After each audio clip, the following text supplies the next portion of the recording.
Real Duet Idol.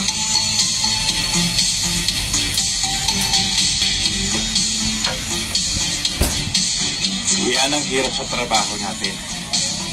Kaya tayo binibiran ng mga tao kapag sisiw lang ang ating datamputin. Napakadaling hulihin at ipasok sa kulungan.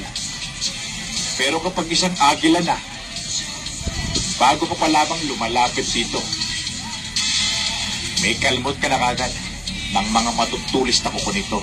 Kaya tama lang siguro na paminsan-minsan, maging practical tayo dito sa trabaho natin, Yankee. Paano practical ang ibig mong sabihin, Morgan? Simple lang.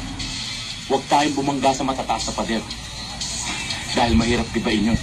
Diyan ka mali, Morga. Ang matataas na pader ang unang bumabagsak kapag dumarating ang isang malakas na lindol.